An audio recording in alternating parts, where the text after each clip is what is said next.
Okay, no, no, no, no, no, no, no. I would suggest Come on.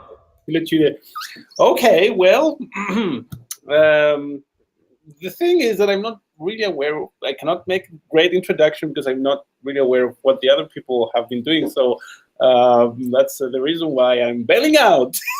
Okay, that's a good introduction. That's a great introduction. I agree. I completely agree with Well, that. now we see Emil's value.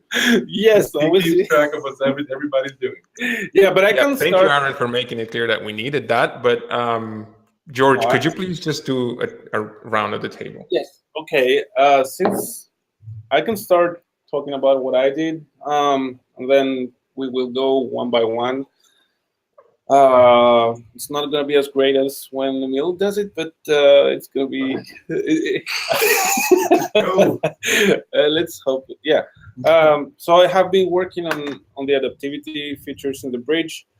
Um, a very big refactoring of the simulcast implementation is well, it's not committed, but it's done, and I have tested it with, and I'm currently testing it with a small Selenium grid that I have set up. Maybe this will go into Jitsi mid torture eventually, but it's not integrated yet. So the refactoring is about moving away, well, not moving away, but generalizing the notions of simulcast stream and things like that. It takes into account now temporal and spatial scalability that are features in VP9 and temporal scalability in VP8 as well. So we're going to have that. It also we have thought about the Firefox simulcast implementation, that they do things differently with RIDs and unannounced SRCs. So we will be able to handle that as well.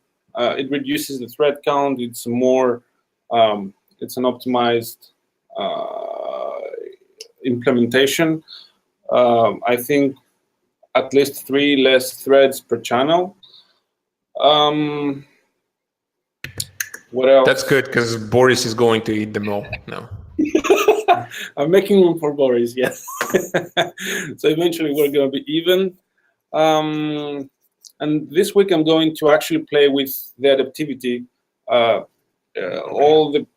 Most of the previous time it was laying the groundwork for the revised simulcast implementation. And this week we're going to test the adaptivity features and see how it works. So yeah, that's what I've been doing.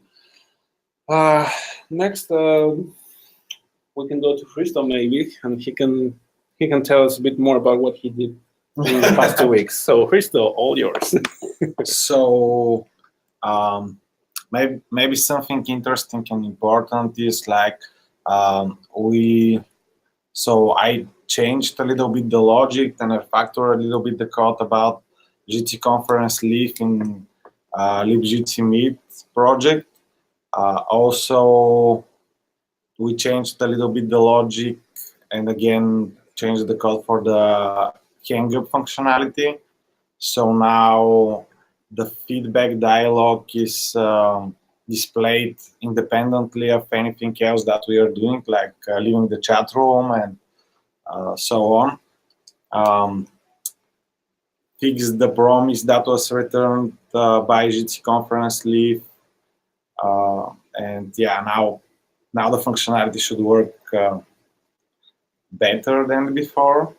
Other than that, there was some issues with our iframe API. Some commands were not working, so I merged to one PR that fixes some of them and fix the screen sharing command for the iframe API. Other than that, there was some small fixes about cost ads, and I think that's it. Okay. So sequentially, I will let Lubo describe what he did last week. So the past couple of weeks, I worked on trying to fix the roughest of edges in the mobile app. Those included crashes on iOS, um, which were in the WebArts integration in React Native, the fixed missing icons in the app on Android, and we still have some similar issues for this week, and we'll continue with that. Yeah, that's me. This was from Mobile Land. Now I will let Sam complain about Python XMPP libraries. So yeah, I've still been working for the last week on a rewrite of, still working on the rewrite of Jitsi to hopefully make the recording infrastructure a little more stable. And as Jordan suggested, have been struggling with Python's complete lack of any sort of basic concurrency support at all, and the kind of all of the random libraries that have been tacked on to try and deal with that, which are all terrible. Anyway, that's where I am. It's coming along, and hopefully we'll be ready soon.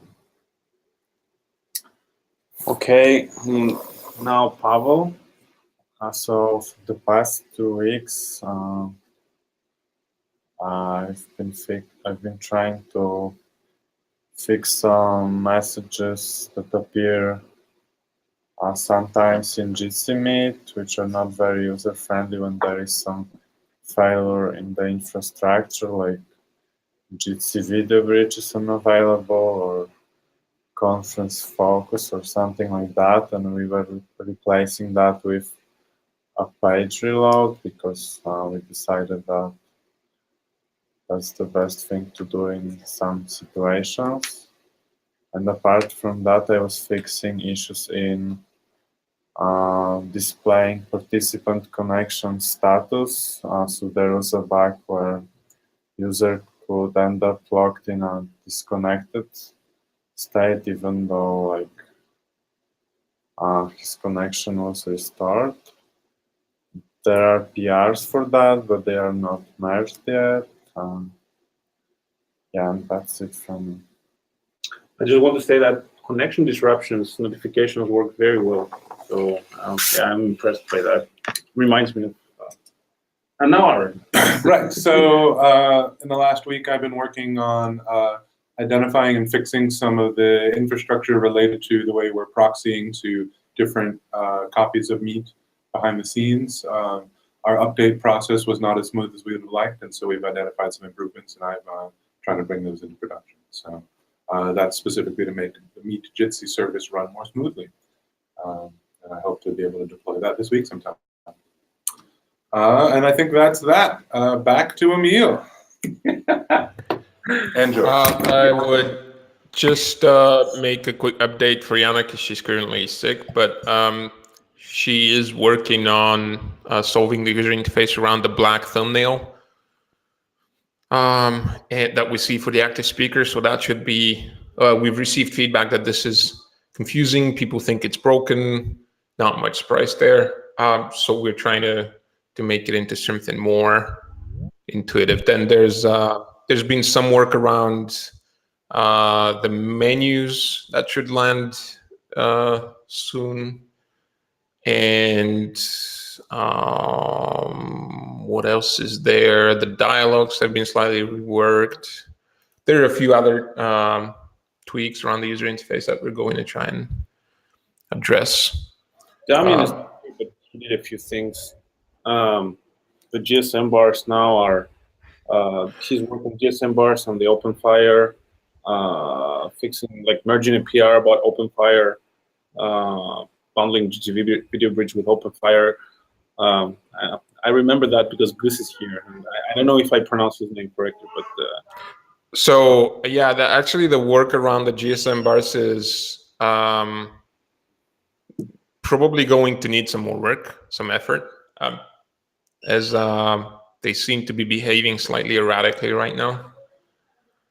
So that's probably going to take some more work. And another thing as well, we've removed H264 from the Jitsi client. We felt that was going to help us scope our efforts a little bit more, because there's really very limited time and effort for the Jitsi client, like almost nothing, and people are mostly using it for SIP audio codes anyway. So there it is. Now, open floor. Anyone from the floor wants to share anything? Karthik, how's the server-side co-analysis progressing? Yeah, we are still testing it. It will be enabled soon in the production, so we'll be able to see in a couple of days, I think. That's awesome. That would be really helpful. Mm-hmm. Do you need anything from us there? At the moment, it looks fine. So if I need anything, I'll just email you. Thank you. Who else is here? Anyone? Any comments? Sure, I'm here. Sorry, Hey guys. just got out. I've been working with a couple of you guys to have some fixes for the OpenFire plugin and Video Bridge as a whole, and that's working well. I've got a lot of very small commits and pull requests. I'd love those to be evaluated, because I'm a bit blocked by well, either I go left or right depending on if you guys accept those pull requests. So this is just for the Video Bridge plugin, right? Most of them are. I don't remember if that also included Meet or not. Sorry? I don't remember if that also included Meet or not.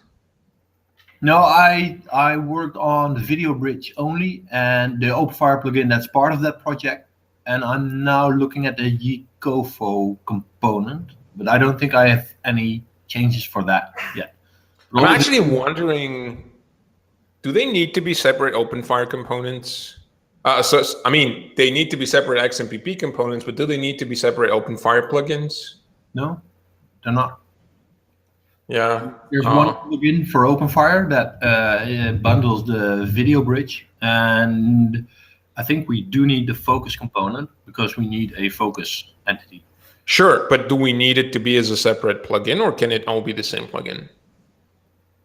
The Video Bridge is that is the plugin, and I think the focus component is not in the plugin. And my question is there a requirement in OpenFire that different components have to be different plugins, or No. can multiple components be part of the same plugin? Yeah, that's you can have plugins that aren't even components. You can have a plugin that lists one component or many. That's completely separate from the plugin API. That's perfect. And I'm wondering if we could also make Jitsi Meet part of that plugin. Does that make sense to you? Yeah, can see that happen. That's what we do now, anyways, with OF Meet. That's basically a modified Jitsi Meet. So yeah, that'll work.